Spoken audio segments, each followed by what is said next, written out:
સુરત શહેરમાં મોટા વરાછા ખાતે ગણેશ ઉત્સવમાં પોલીસ અને અલ્પેશ કથિરિયાના સમર્થકો વચ્ચે ઉગ્ર બોલાચાલી અને લાઠીચાર્જનો વિડીયો વાયરલ। સુરત શહેરમાં 5 સપ્ટેમ્બરના રોજ ગણેશ ઉત્સવ દરમિયાન અલ્પેશ કથિરિયા અને સુદામા જૂથ વચ્ચે કોઈ વાતને લઈને મારામારી થઈ। આજે બંને જૂથો ફરી મામલો ઉકેલવા માટે ભેગા થયા હતા, પરંતુ એ દરમિયાન ફરી એકવાર બંને જૂથો વચ્ચે મારામારી થઈ હતી અને આ દરમિયાન પોલીસે લાઠીચાર્જ પર કર્યો હતો। તેનો વિડીયો સોશિયલ મીડિયામાં ભારે વાયરલ થયો। જોરદાર ઝઘડો અને મારામારીના દ્રશ્યો કેમેરામાં કેદ થયા। અલ્પેશ કથિરિયા અને તેમના સમર્થકો વચ્ચે પોલીસ સાથે થયેલી અથડામણ થઈ છે અને આ દરમિયાન પોલીસે પાટીદાર યુવાનો પર લાઠીચાર્જ કર્યો હોવાનું સામે આવ્યું। આ ઘટનાનો વિડીયોમાં જોઈ શકાય છે કે લાઠીચાર્જ કેવી રીતે કરવામાં આવે છે। પોલીસ દ્વારા અલ્પેશ કથિરિયા સહિત પાટીદાર યુવાનો સાથે ભારે લાઠીચાર્જ કર્યો હતો। આ ઘટના બાદ અલ્પેશ કથિરિયા અને અન્ય લોકો ચૂપ રહ્યા। ઉત્તરાયણ પોલીસ ટીમ દ્વારા લાઠીચાર્જના દ્રશ્યો પર રેકોર્ડ કરવામાં આવ્યા છે। વરાછામાં ચર્ચા જોર પકડી રહી છે કે લાઠીચાર્જ પછી પણ અલ્પેશ અને તેના સમર્થકો કેમ ચૂપ છે। આટલા મોટા હોબાળો છતાં કોઈ નક્કર કાનૂની કાર્યવાહીના કોઈ સમાચાર નથી। 5 સપ્ટેમ્બરના રોજ ગણેશ ઉત્સવ દરમિયાન મોટો હોબાળો થયો। ઉત્તરાયણ પોલીસે મૌખિક રીતે દાવો કર્યો છે કે તેઓ મધ્યસ્થી કરવા ગયા હતા। જોકે મધ્યસ્થી કરવા ગયેલી પોલીસ શા માટે લાઠીચાર્જ કરી રહી છે તેનો કોઈ જવાબ નથી। અલ્પેશ કથિરિયા પર આ બાબતે સંપૂર્ણપણે ચૂપ છે। અલ્પેશ કથિરિયાએ ફોન પર કોઈ પ્રતિક્રિયા આપવાનો ઇનકાર કર્યો। જૂથ વચ્ચેના વિવાદમાં ઘણા પ્રશ્નો ઊભા થાય છે। જો જાહેરમાં હોબાળો થયો હોય તો શું પોલીસે ગુનો નોંધ્યો છે? શું શાંતિ ભંગ કરવાનો ગુનો નોંધવામાં આવ્યો છે? અલ્પેશ કથિરિયા પોતાને અને તેના સમર્થકોને પાંડ ભણાવવા છતાં કેમ ચૂપ છે? જનતામાં આટલા બધા તમાશા છતાં કથિરિયા ચૂપ કેમ છે? શું આ ફક્ત પંડાલમાં થયેલી લડાઈ હતી કે પછી કોઈ અન્ય બાબત હતી? શું આ સમગ્ર ઘટના અંગે ફરિયાદ નોંધાઈ છે કે નહીં?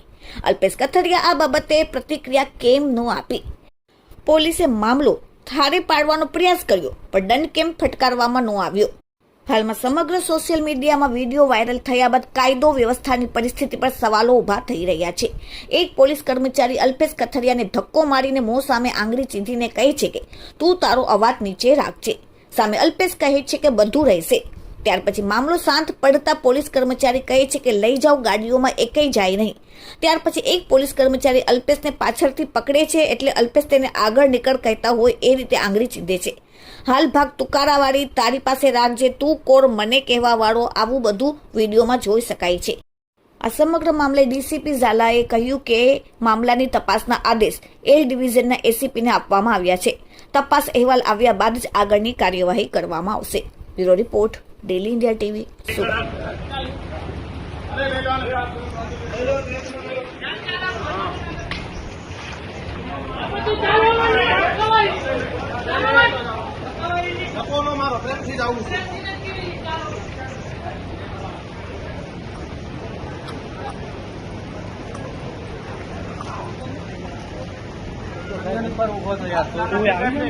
ઓય ભાઈ, મેં શું કર્યું? પણ હાલને આવી જા ને, મેં શું કર્યું? હાલ, ઓય ઓય, મેં ધક્કો નથી માર્યો। હા, લીધો લીધો।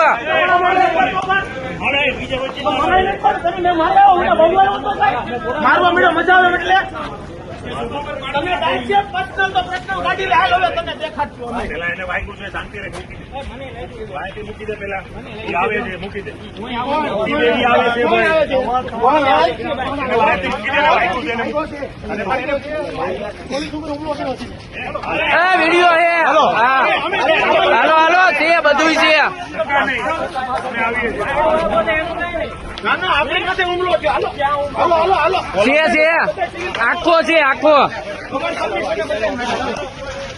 મૂકી દો ને ભાઈ, આવું આવે છે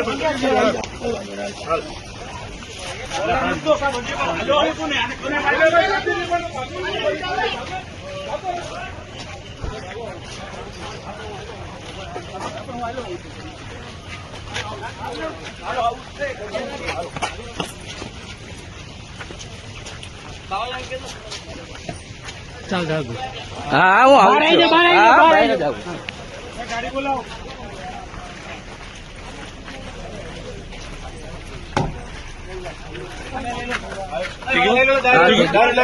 અરે ચાલુ જ છે, કન્ટિન્યુ ચાલુ જ છે। અલ્પેશભાઈ, અલે ભાઈ, આને લઈ આ મને લે વિડીયોમાં।